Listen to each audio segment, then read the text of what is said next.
Okay. Hey, everybody here in person, before we start formally. I wasn't planning to talk earlier, so I didn't think about everything I had to say. I wanted to take a moment and identify all the ACF staff, some of whom are here. So if you're ACF staff, we got Tim over there, Damien over here. I know Haley's around, Laura's around. You'll see Billy as well. Anybody missing? Chris is in town. Anyway, so thank you to all ACF staff for hosting along with everybody here. Thank you to New Music Gathering. Thank you to Garrett for that amazing speech. I'm very proud that he's part of the ACF family. Mary is as well. So yeah, so thank you. And 3 p.m. tomorrow, Friday, in the ACF office, which is this building, the 5th floor. You'll find it easily. Just go to 5. We're hosting just a meet and greet, find out a little bit more about ACF. We'll start there and probably end up here. We'll have to-go drinks and snacks so you can be well replenished for the 5 p.m. Queen Drea concert. And look forward to seeing you there and around. All right, that's it. Yay!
Okay. Hi. Um, Thank you so much. Sorry we started a little late. So I am basically going to become invisible after this first phase of the panel. So thank you so much for coming to hear these smart people tell you about their experiences and ideas surrounding money and how it interacts with our music making lives. The way this is going to go is I'm going to ask you and you to give us questions or ideas that you'd be interested in the panel speaking about. It can be questions like, well, actually, a question that I have had is just I'm curious how money interacted with starting out in your lives in music. I started out in a home that had a piano. That piano cost a ton of money. So when I think about my starting out on music, there's a lot of money already involved in that life and support. So I'd be curious. So I'm going to pop that in. That's my first question for the panel. How did money, y'all started, how did money play a role in the beginning of your music making life? That's my question. I'm just going to ask you folks and you online people, type it in the chat. But I want to start with you St. Paul folks. Does anyone want to raise a hand? What's something you're interested in? And it can be so specific, so general. What's a money question you might be interested in hearing these folks discuss? So shy. Come on! Yes!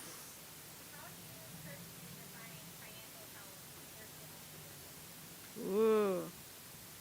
How do you personally define financial health? Can I put even, does that support or fight the health of your music career? Okay.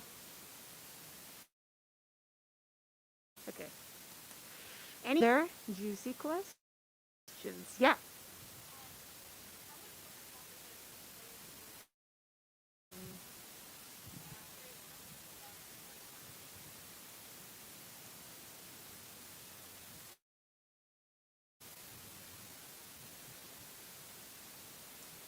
Tell me if I get this stuff wrong. In your creative career.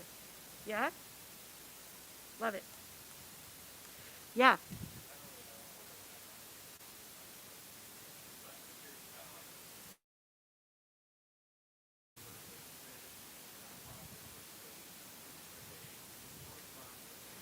Yeah. Benefits to becoming a nonprofit. I'll even say or incorporating. Because some people, yeah, incorporating versus not.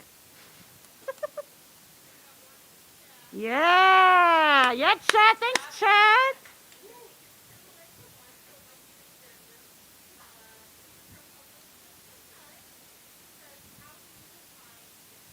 Oh, yeah. Any question, Elizabeth McNutt? How do you? Yeah.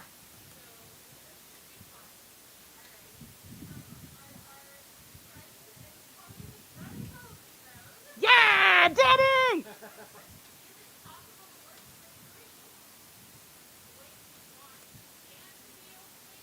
Ooh. Yes. Thanks, Danny. There's a move from the panel, perhaps, to do super quick intros so you know their background and might be able to focus these discussions. What a brilliant idea that I came up with for how to run this panel. Ron, do you want to start? Could we keep it super short, like just lightning round? Who are you? What's up with you? Is it on? Oh, yellow one. It's got a switch. Yeah. Hi, I'm Ron Silver. I'm the producer of New Music New College, which is at New College of Florida in Sarasota, Florida, which is a teeny tiny little public liberal arts college. So I would be classified as a presenter. I also do compose and perform, and I had a life before I had that job, which involved music. Woo! Garrett McQueen, executive producer of the Triloquy podcast. I'm on the board of the American Composers Forum and the leadership teams of the International Society for Black Musicians, the Black Opera Alliance, and the Gateways Music Festival. Hi everyone, I'm Stephanie Ann Boyd.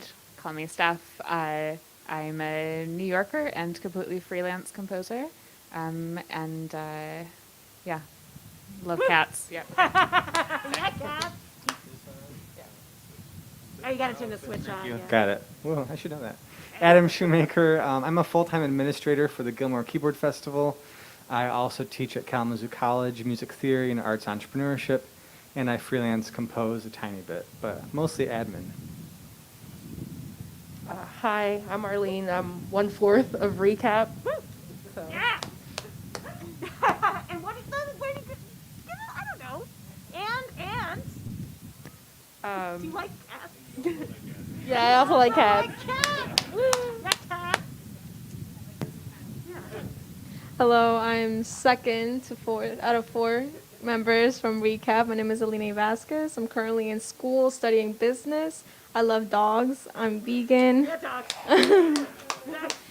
And yeah, I'm trying to go for business law in the future. Hi, my name.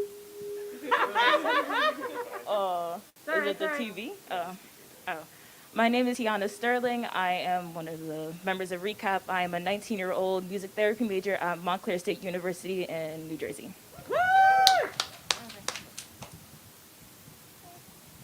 Hi, I'm Alexis.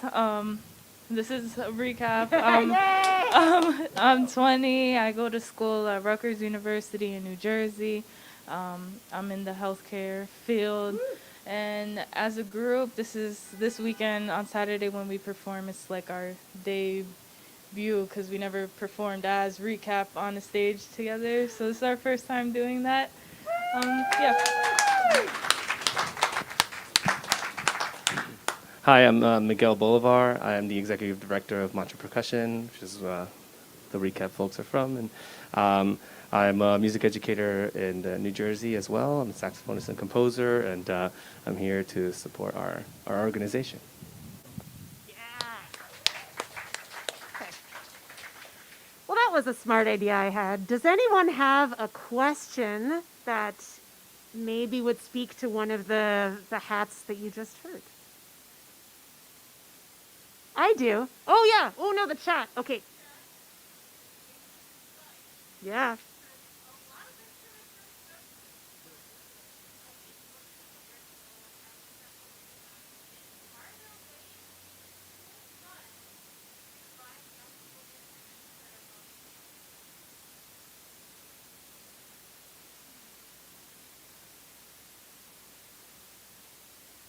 Love it. Maybe one more question, and then the idea is we'll vote on the top 1 or 2, and that'll really give these folks a focus to what they talk about. Maybe one more. Yeah.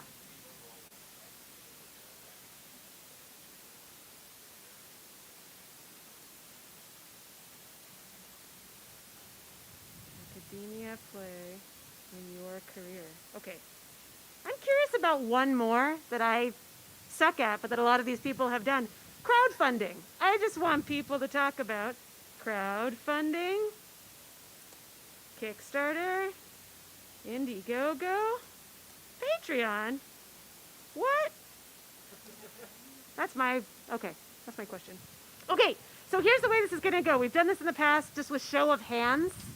I think there's a few enough I could even count, and then maybe folks in the chat, if you could just say a whoop when I say a question out loud. We'll give it a good 10, 15 seconds. Type WOOP for whoop. Okay, here we go. Ah, good. I love 10-second delays. Okay, so I'll wait maybe whoop early and often. I will wait an uncomfortable amount of time in our world. Vote on number 1. How do you personally define financial health? Does that support or fight the health of your musical career? Raise a hand if you're interested in talking about that. Everyone. I'm just writing everyone. Cool. Next. Does how would you can't vote for all of them? Just to clarify. Okay. Does how would corporate sponsorship play a role in your creative career? That's a little chillier, like 2. 2 beautiful votes. Love it. Okay. Benefits to becoming a nonprofit versus incorporating, which is hard. 1, 2, 3, 4, 5, 5 beautiful people. Okay, this is, holy cow, was this Elizabeth McNutt? This is Elizabeth McNutt. How do you define success?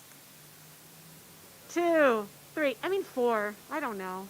I have 5. Okay, is it possible to work for free when you want to and be okay with it? From our own Danny Felsenfeld. I want to know that. 1, 2, 3, 4, 5. I'm going to be like 3/4 of you. Quarters of the people. Oh, the chat people. The whoop was a horrible idea.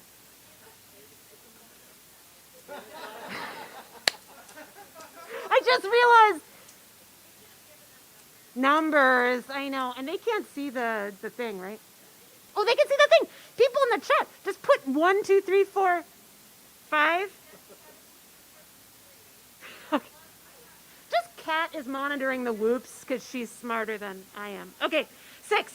A lot of instruments are expensive. A lot of people rent to own. Is there a way we can pool funds to buy people instruments? The folks who are low income. Who's curious to talk about that very hard problem? 1, 2, 3, 4, 5, 6, 7. 7. Okay, respectable. Okay, what role did or does academia play in your career? I can't vote anymore. 1, 2, 3, 4, 5, 6, 7. 7. Oh my God. I'm still trying to figure out that question. Okay, and then lastly, crowdfunding. Let's hear it for crowdfunding, guys. Crowdfunding, just what?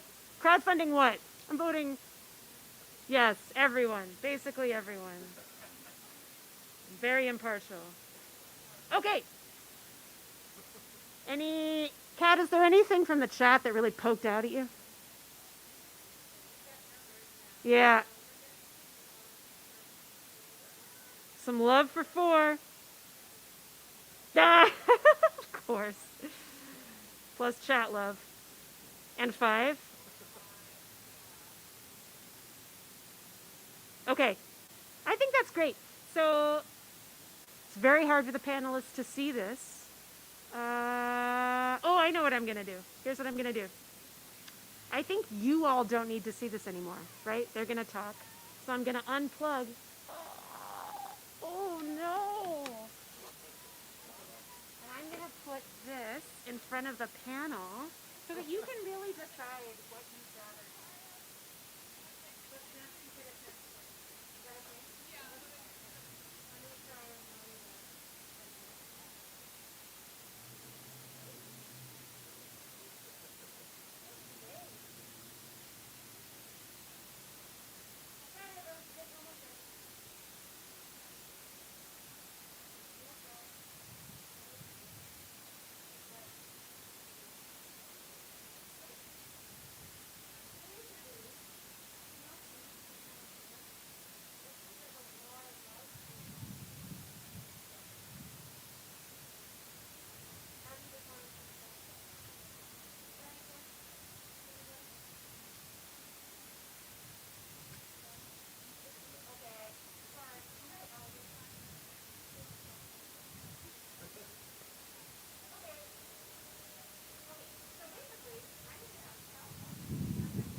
So recap, we had a Indiegogo campaign for.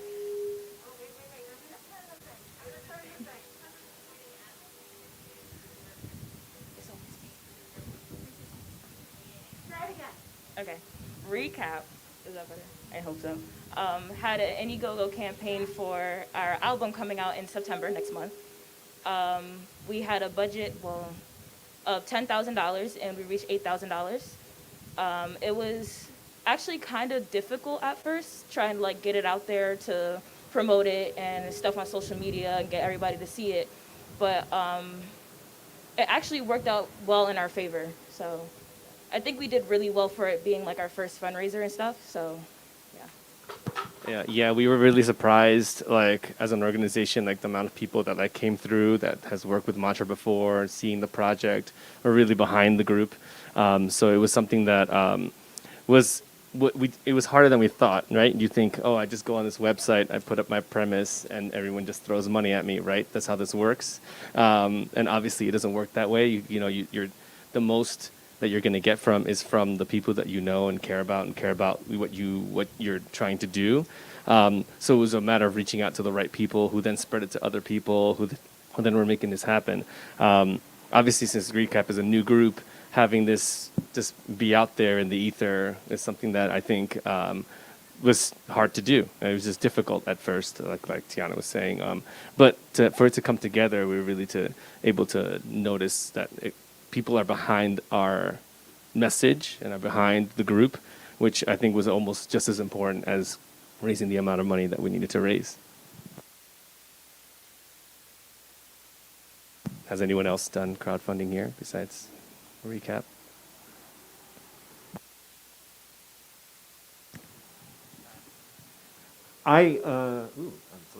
I supported that Recap album because I saw it. I knew people in Mantra percussion, and the thing that I wanted to mention is they did a really compelling story of who they were and what the music they were doing was, who the composers were.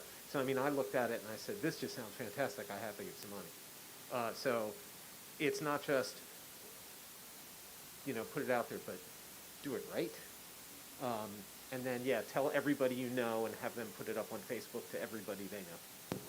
Yeah, and like talking back from what he said, like I would ask some of my associates from work or like my manager, I would ask him like, oh, hey, can you like donate this? And then they were like, oh, what's it for? And I would explain it to him or them, and they would be like, oh, that's such an amazing story. Like, yeah, I would totally support this, So it's just a matter of fact, like getting out there and making connections with other people and telling your story. Yeah, when I think about the concept of crowdfunding, I think about my years in public radio trying to convince everyone to call the number and get your tote bag or, that sort of thing. And, where I really found success and that sort of, crowdfunding is, again, as we've been saying, really telling the compelling story. It's more than, do you want this project to survive or do you want to see this outcome? It's really connecting a very specific narrative to people that, elicits that response from them. I remember the first time I contributed to public radio. Someone told a very, very compelling story in relation to Arturo Marquez's Danzón No. 2. I wish I could remember, but I remember that what they said was so interesting to me and so important that I felt like I had to do that. So I think when we think about crowdfunding, we really have to center the narrative and the story that we're trying to tell, and then hopefully the dollars will follow. Yeah, I'll just add that I've seen I look at a lot of the crowdfunding campaigns that people put together, and we look at them from my arts entrepreneurship class at Kalamazoo College. And like they've all said, the narrative is huge, but a lot of these people that have the most successful, they've built their crowd prior to the funding.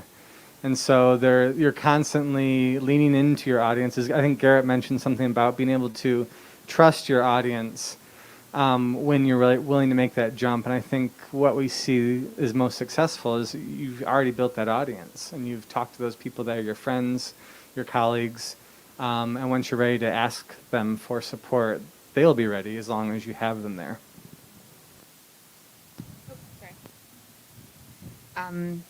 I will say that I think one of the most successful crowdfunding campaigns, or at least the one that like attracted me the most, was one that Megan Enan actually did a few years ago, and she, I think for 2 weeks or 1 week is a very short amount of time, she sent emails talking about a different component of the album that she wanted to make every night, and so I felt really emotionally involved, and also felt like I really knew what she was talking about, and so I always, I guess, compare things to that, right?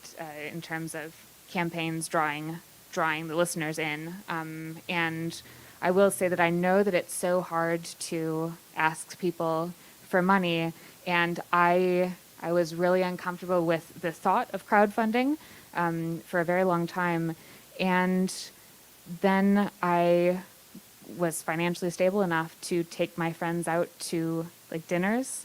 And you know how lovely it is to take a friend out to dinner and you say, no, I'm paying. Like, this is my special treat for you. I think when you're crowdfunding things like that, you need to remember that you have so many friends and colleagues who want to do that for you. And this is one way where they can achieve that feeling of giving and showing how much they care about you.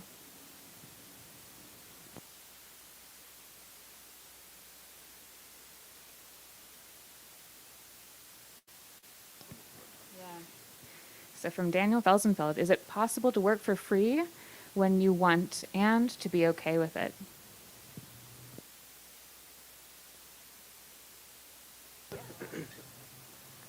I think we have to define free, because not all work leads to money, but it may lead to impact, or it may lead to connections or different things. So, at least when I do my work, I'm not constantly, and I have the privilege of, having built a thing, but I'm not always necessarily thinking about the money at the other end as much as I'm thinking about the impact at the other end. So I mentioned the Black Opera Alliance in my speech.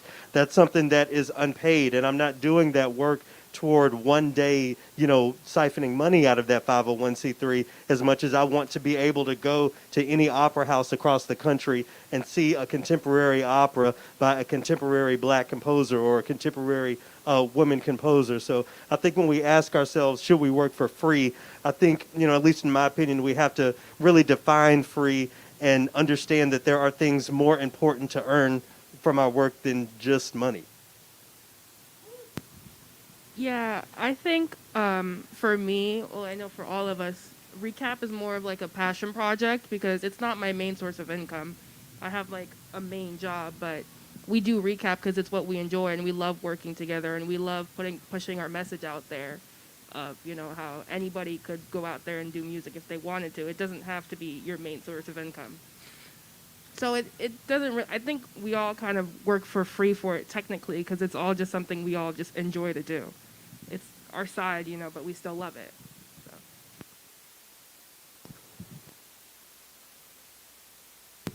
Adding on to what they both said, like, I feel like this generation, it's all like now, instead of just like, I'm gonna put my work right now into it as much as I can so that in the near future, I'm gonna get what I worked for. So I just feel like our generation or the generation coming up, they're just like, oh, I want my money now, I want the income now, so I don't have to suffer later on. But it's like, you have to think about it now, the experience you have to take in and the knowledge you're going to learn so that you can put it in so that you don't have to work hard in the future. I'll say a few things from both as a composer and as an administrator who runs budgets. Between friends, I think working for free is, totally cool, but you lay out those terms and you decide what each of you wants out of it. To be transparent, my last commission, I was commissioned, but my pay was a performance followed by other performances. And knowing that going in, even just a few email exchanges, that was our contract, I was okay with it because I knew I was writing for something, and I liked working with that person. From an organizational standpoint, working for free is not okay because there's budgets that support that. I run a budget and I would not want to not pay somebody to do something that I have planned on doing if I have a budget for it.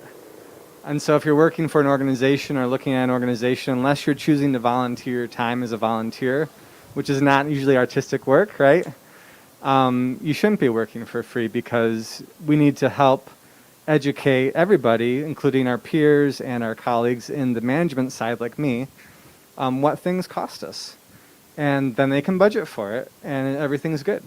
That's what budgets are for. They're just a financial plan. So that's my take on working for free. Wait, that reminds me, I'm going to interrupt. Adam reminded me, as someone who runs an organization for free, with 4 other people who do it for free, that's not good. But we did publish our budget. I just wanted to call attention to that in the name of transparency and being frank and without money stigmas. If you go to the New Music Gathering website under NMG2021, you can just click on our full budget. And it's not, I don't know, it's just a spreadsheet. It's not fancy, but it'll show you exactly the kind of financial priorities in running an organization are so different from me as a composer, which is so different from Yasha or Maria or Angelica or Danny as a composer. So that's an excellent. I just wanted to highlight, you can look at the budget, because an organizational budget and payment is so different, such a different question. I think that budget's awesome, Lanny. I looked it over line by line. It's like, yeah, budgets, I love them.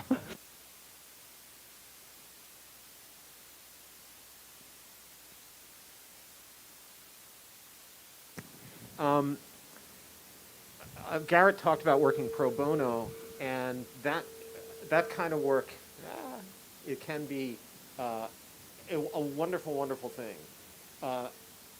To answer Danny's question, is it okay to work for free? If it serves you in some way, and that way could be internally, as in I believe in donating a certain amount of my time, work, and expertise to this project because I think that is a worthwhile project that needs support that it can't get through money, I think that's cool. On the other hand, never undervalue yourself. It's really, really easy for musicians to be asked, at least, to do something for free. And, you've probably seen some of these occasional memes on Facebook. Oh, yeah, I'll work for free when, I'll play for free at your restaurant when, you cater my wedding for free, right? It'll get you all this great publicity. Won't you do that? No, they won't do that.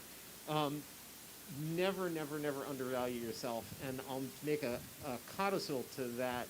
When I personally think about work, like extra work or a different part of a job that someone's asking me to do, or I'm counseling somebody else who said, okay, well, they want me to take on this job too, and I say, well, are they going to pay you more, or are you going to get time off, or are you going to get something for it? Sometimes it's no.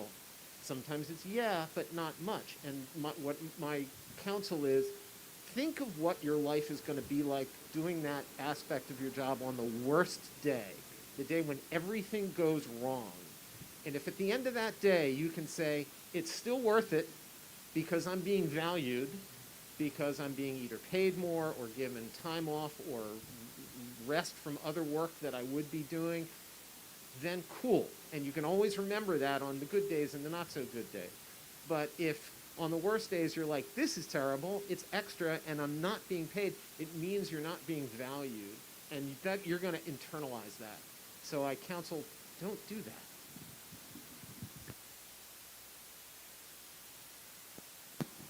Okay, so I have a few thoughts. Let's see if I can remember them all. I think to follow up with what you said, a lot of it depends on if there's equity in it for you. Intellectual equity, relationship equity. So, for example, there are definitely some pieces I wrote a long time ago where the commission fee was, I don't know, a few $100, maybe $100.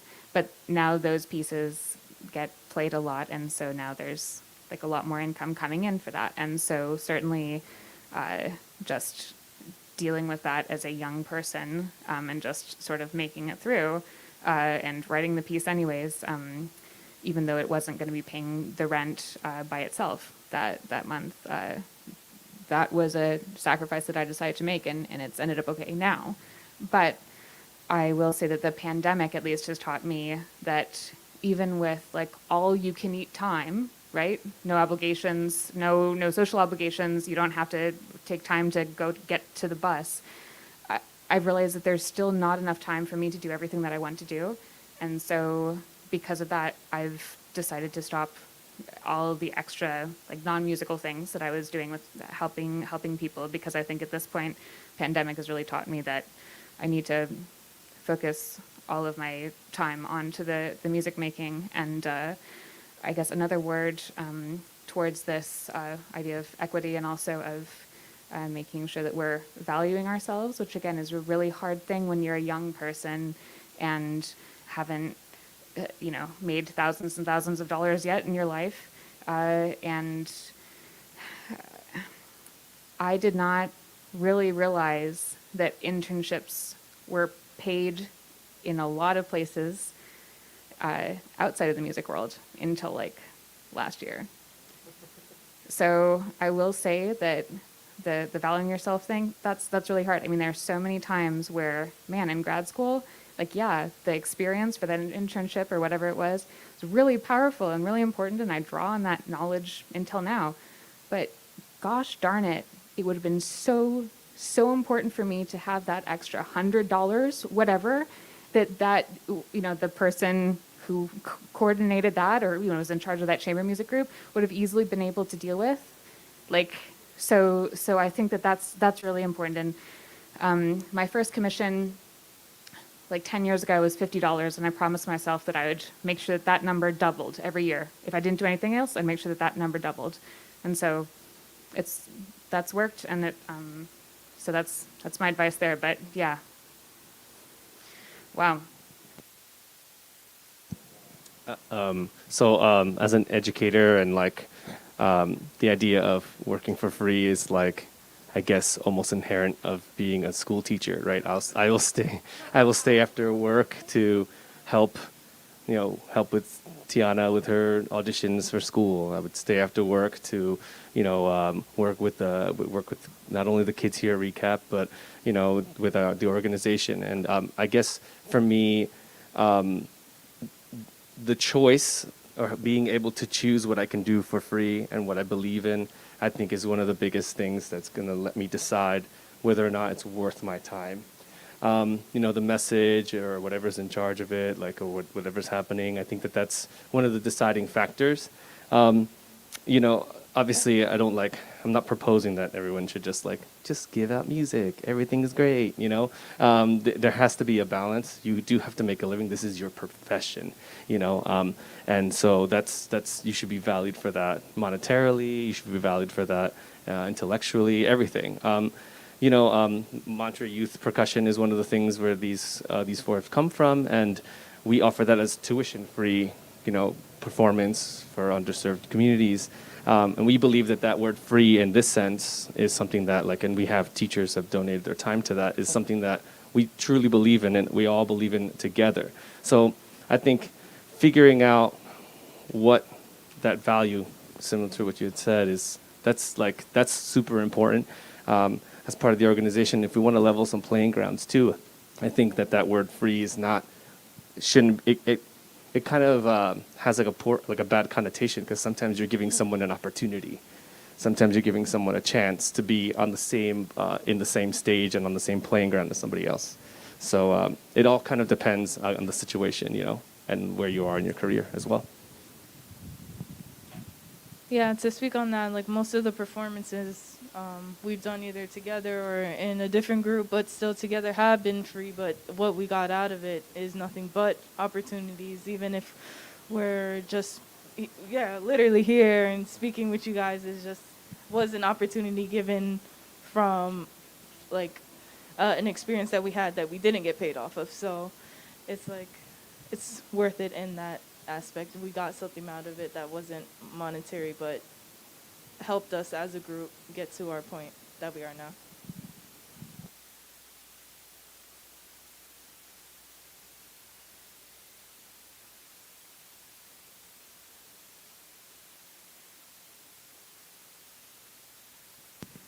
I mean, I guess it depends on which way you would define it. If you define monetarily or like within yourself. Like I find that I think we're pretty successful in the sense that what we've done so far has succeeded like what we thought we could do. Like who thought we would end up headlining some festival, you know? I think that's successful in my book. And I think putting out an entire album and having people believe in what you're putting out there, I think that's success to me. Maybe it's different to other people, but that's what I find successful. Yeah, like within our group, our success is like taking a new step and getting somewhere with it. So yeah, we are successful.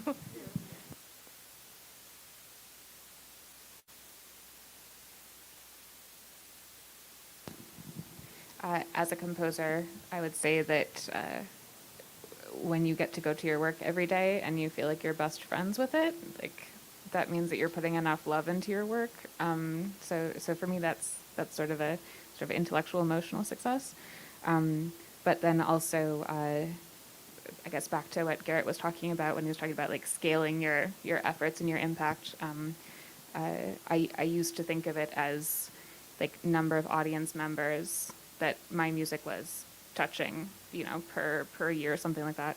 But now I think it's just making sure that every year I'm doing something more and scaling whatever ideas and taking more leaps and trying to keep on innovating more and more year over year. I love to speak in analogies sometimes. Maybe it just helps me understand my points. But I think a lot about my work as sort of planting seeds in people's minds. So if I'm thinking about having a garden, success would be seeing something come from that seed, seeing something grow.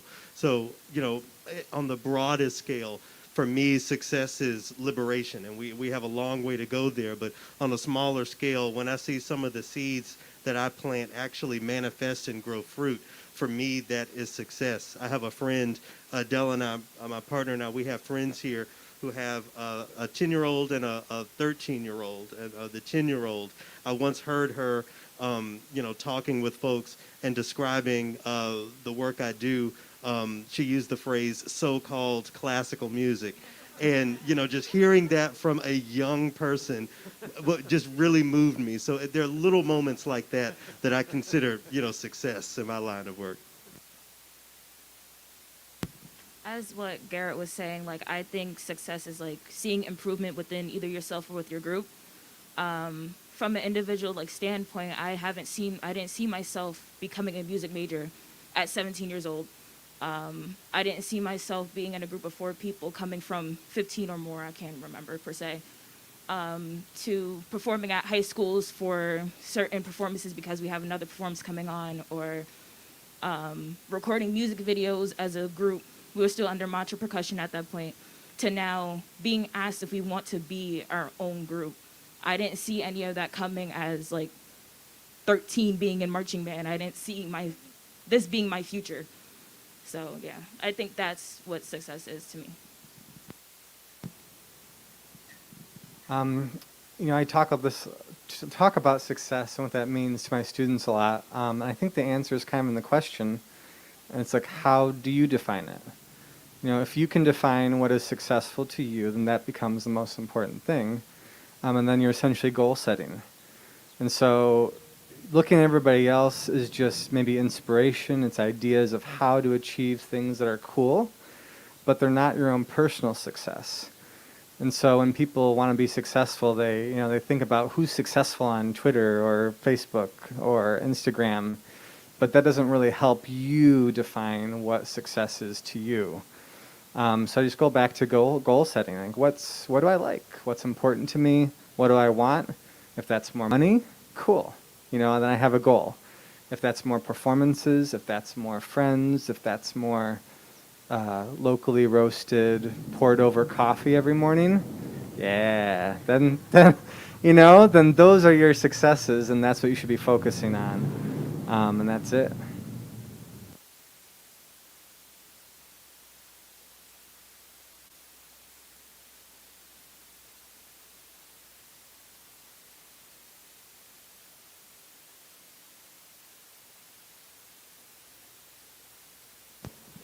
To get started in music, I did that in like 4th or 5th grade when we had like the music programs for the elementary school, and then you're able to like rent. It was like a suitcase for the drummers. It was like a snare drum, some hardware, sticks. So what I was given was like only what was provided to me through my schooling, and luckily I've gotten pretty far with that. Yeah.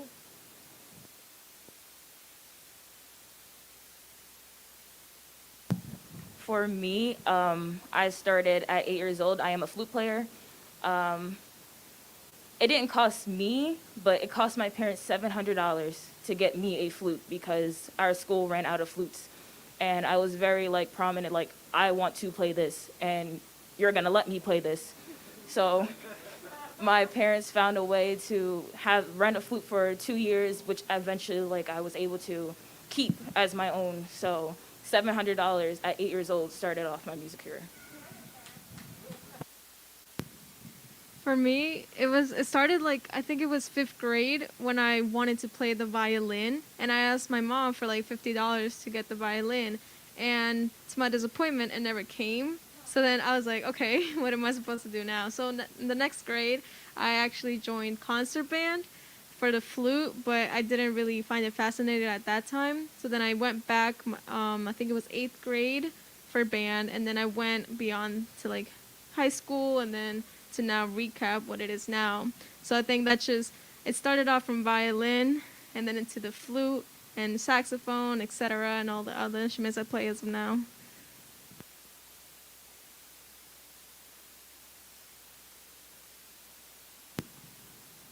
I mean, for me, it was the same as Alexis, too, where we both started in 4th grade with the large percussion suitcase. It was really annoying to carry around. But, luckily, not everyone's, like, fortunate to have, like, supportive parents, I mean, when I first started, my dad was like, no percussion, that's for boys.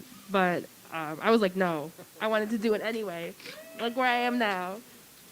But, yeah, I just kind of started with the little luggage.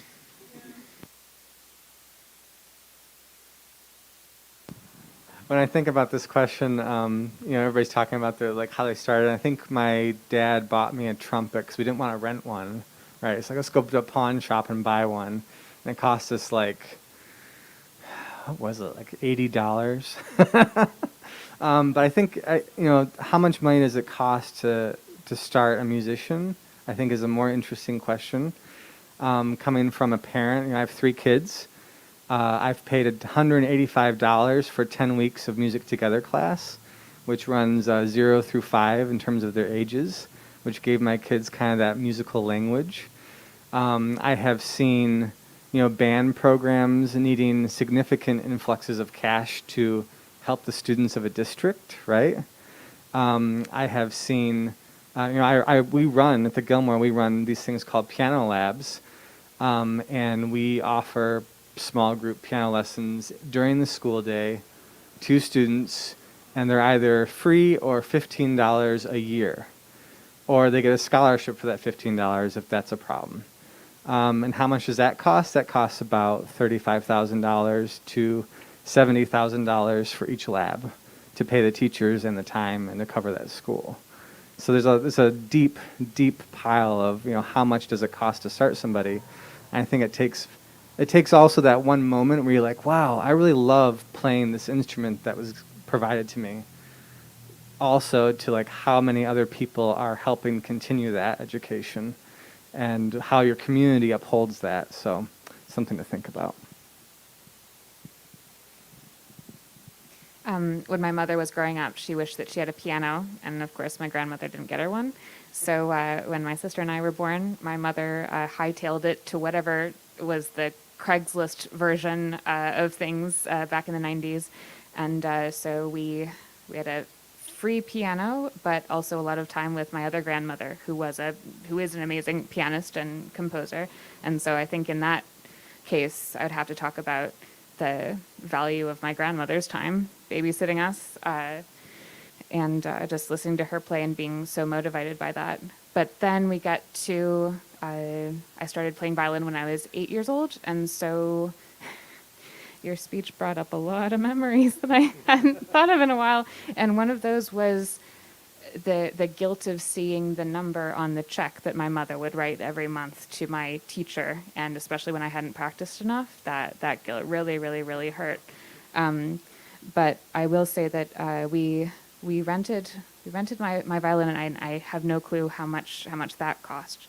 But now, I think at the end of like undergrad, when I stopped playing violin, I had two violins at that point, basically a $1,000 violin and like $100 violin. And the $1,000 violin I gave to my little cousin, who's now a really wonderful violinist, so that he could have an extra violin to be playing as he went through college. And then the other violin I gave to my high school orchestra program. So again, that maybe that is an answer for one of our later questions, is that if we all donate the instruments that we aren't using anymore as we become composers, maybe that could help.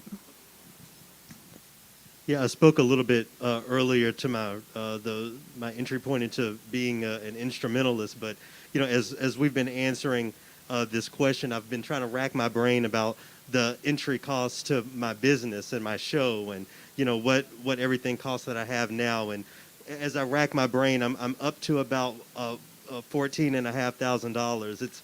It's not cheap, microphones and compressors and everything that my producer does, all the buttons he pushes. I don't know what they do, but I know how much they cost. So that, really understanding and foregrounding that in my work, helps push me. I'm not going to just back out or give up on something that I've put so much money and much less time and energy and blood, sweat, and tears. So when it comes to Triloquy specifically, I'm pretty close to about $15,000 as far as an entry cost. No, I don't have anything to add.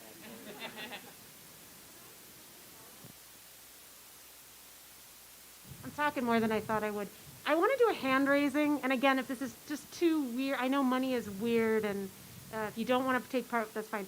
But I thought as a follow-up to like how much money did it take to start you in music, I'm just curious, and I'm gonna put my hand up when I'm done. I'll do one for put your hand up if your primary source of support and income is through music.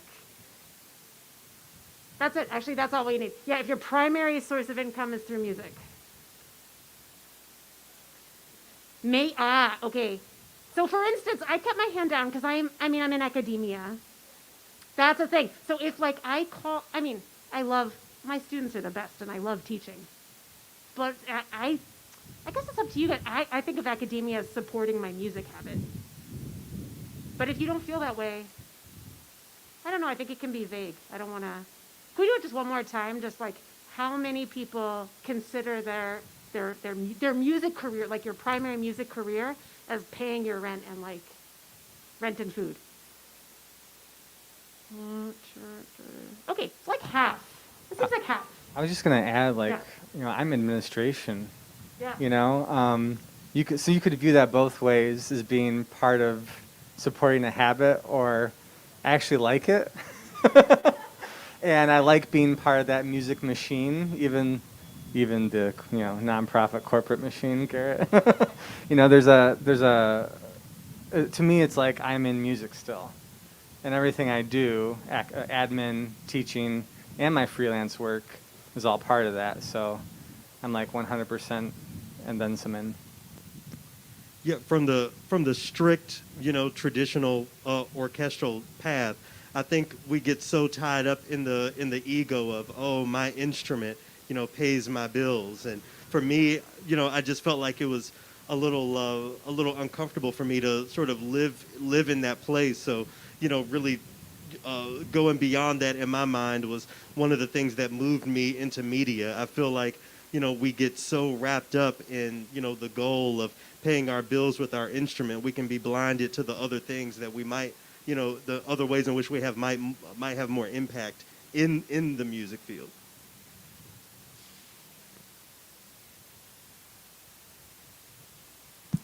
I started on the saxophone. I started on the clarinet, and I wanted to play the saxophone, but my school district wouldn't allow it.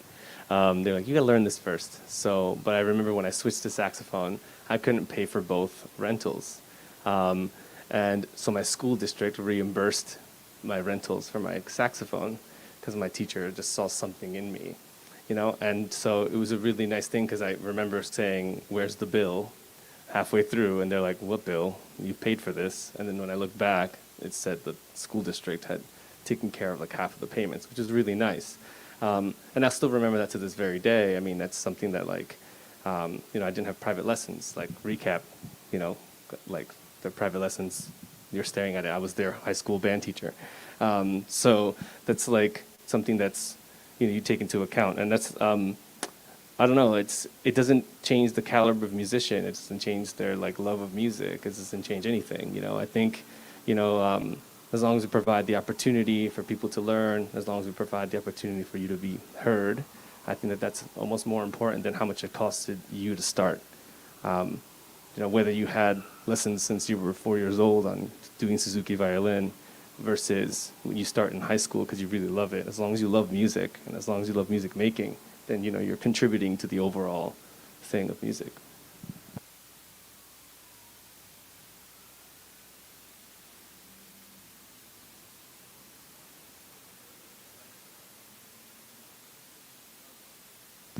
What's next, Lainey?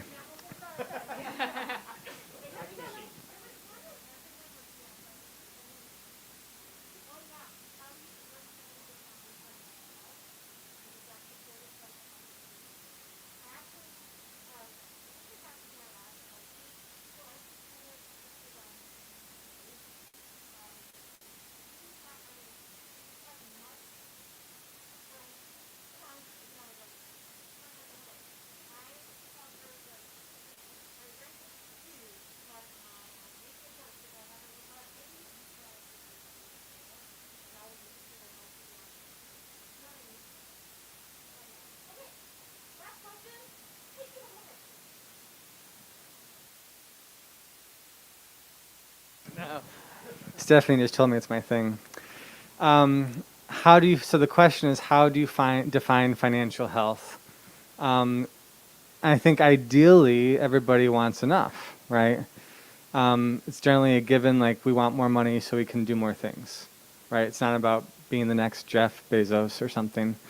For me personally, you know, this is actually probably the first year with family and a partner who works that we have felt financially extremely stable. And that's after being in a full-time position for 10 years.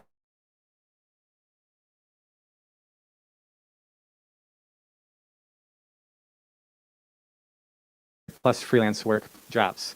You know, when I graduated from my master's, I cobbled together like 5 jobs and made about $20,000 my first year out of college, which was enough actually at the time. Fast forward, you know, 15 years and, you know, I finally feel stable because I can pay for the things I want to do, like the place I want to live in and what my kids need, right? And the food that I want to eat, which is not lavish, right? And then I can also save a little bit and not have to worry about when something goes wrong. And that's the biggest thing that I felt like has pulled away the veil of like, so this is what financial stability feels like. Like, if my car broke tomorrow, I wouldn't be like I was 7 years ago where I'm begging my mechanic to let me pay for only half of it, you know, which happened, and he let me do it, which was amazing. But it took me 15 years of constantly working to get there and working more than just one job. And I think that's the harsh reality of music, and not just music necessarily, but arts and beyond. I could go on all day about that, but hopefully that's a starting point. Oh, I'm going on about that tomorrow at 10 a.m. Yeah. So, thanks, Lainey. When I left school, when I graduated with my master's, my first job was with the Detroit Symphony Orchestra. I got a fellowship with them, and I earned about $50,000 that year. And at that time, I just thought that was, so much money. I go on into the last job I had. I was earning about somewhere between 75 and 76, and there were times where I didn't feel like I had any money. So I think it's all relative, thinking about where we live. We don't have kids, that plays a different role in things. But as far as just broadly defining financial health, I just define it as, as you were saying, just having what we need. In this past year of my working independently is the first time that I've really felt like I was standing on my own 2 feet and had some security. But, with this being the last question, I'll leave my comments here.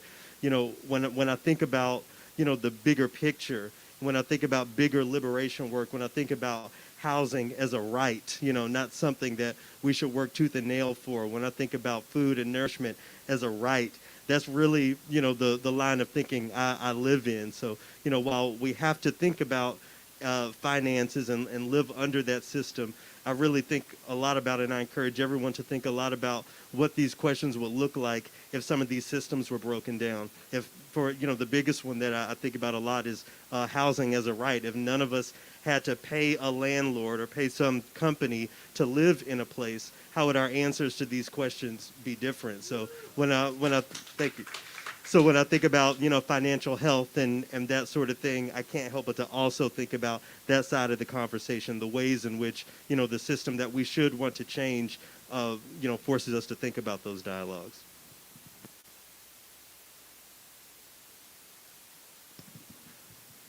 No, it's great to try to follow Garrett, but I'm gonna. The question I think was phrased financial health, and so I'm gonna stress the health bit. And like success, this is there is no one measure, and there's no one measure for all of your life. It'll change. When you're young, you can live certain ways that as you get my age become more difficult, and as your abilities lessen, all of a sudden, fifth floor walk up doesn't sound like fun anymore. So I think the important thing is to remember to step back from time to time and say, is this feeling like I'm being, is it rewarding to me? Am I stressing myself out because I can't eat as much as I want? I don't have a safe place to live. I can never see a doctor when I'm, then that's not financial health. If you've put your money into things that you think maybe you want, but they're preventing you from doing those things, maybe you need to reallocate what you're spending your money on. But I think it's not a bad thing from time to time to think, okay, by the scope of the rest of the world, I may not be financially healthy, or to get back to another word, successful, but I feel good about what I'm doing. I mean, like, I got out of college and I wanted to be, and I never studied music in college. So I've got, by the way, there's somebody I know who wrote this wonderful song called Imposter Syndrome. And, there she is. And I have imposter syndrome at New Music Gathering all the time because I never studied music in college. I never went to a conservatory. But I got out of college and I wanted to be in a rock band. And I moved to London until they kicked me out of England, and then I moved to New York. And I was on and off in a rock band, and I was in an okay rock band for a long time in New York, and I made my living not in the rock band. I made my living fixing stereo equipment, which was something I was able to do and found a job at. And I found myself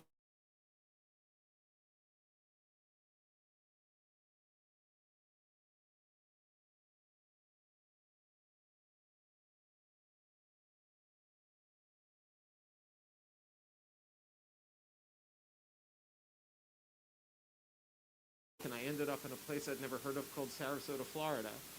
And I got to know some really cool academic people at this place, and we kind of cobbled together this program, and eventually I said, I think I should get paid for what I'm doing, and now I do.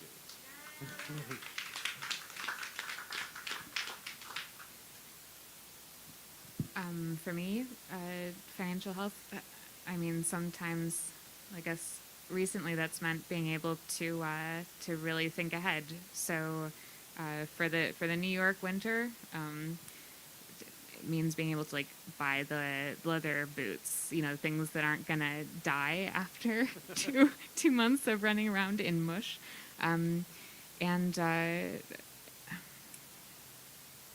also being able to choose your projects. I think that so working with the people that you want to work with, that's another huge component of it, and also I gotta say it is really weird now, not double checking like the price at the cash register.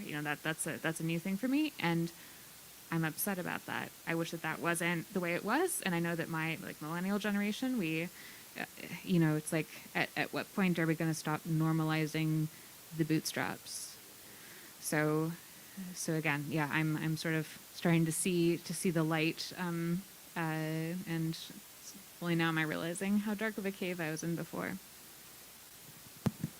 Yeah, I mean, personally, and also for the organization for Mantra, it's been financial health has been more of the taking care of your necessities so you can live, and then also the organization can live, and then being able to spend on what you believe in, whatever that is, whether it's vacations to Europe for you, or whether it's a new instrument, or whether it's a new group, or whether it's putting together an album with 4 of your alumnus from your youth ensemble. Like, it's just about being able to spend accordingly to as long as it's in line with their goals. And that's like my sister's a therapist, and she tells me all this. I was like, oh, I'm thinking about buying this, but I'm not really sure. And she's like, is it in line with their goals? I was like, yes. Do you want it? I was like, yes. Can you afford it? I said, yes. I was like, so then get it.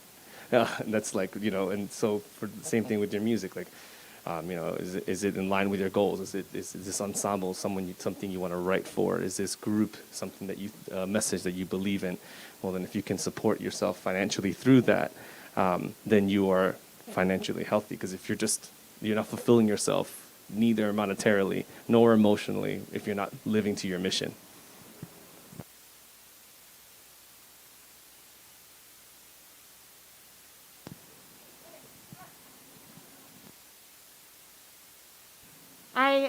Is everyone feeling like answer? Okay. Just, because you all have been so vulnerable and frank, I'll just say, for me to answer a question about financial health, the thing I got to thinking of is I'm so anxious about financial health that I made a ton of decisions prioritizing financial health over, like, taking risks in my music career. You know what I mean? I never felt comfortable being a freelance composer. I always wanted to have a salary. Which, meant I did things I loved. Like, I taught math for a really long time in a K through 12, and I tutored a while, and I did stuff I super loved. But I think it's fun to talk about these conversations too, about like, oh, maybe I'm just a different musician. Like, a lot of my friends were comfortable being freelancers, and that led to them being a different kind of musician, and I'm the kind of musician who taught trigonometry for a while, and that totally changed the kind of music I make. Anyway. I just wanted to put that on the... Okay. Thank you so much to this panel. You are all amazing.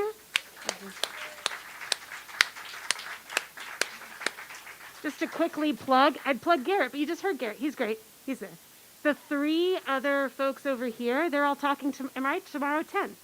They're the triple threat tomorrow at 10 o'clock. They'll be giving their different presentations. You can check out in the program.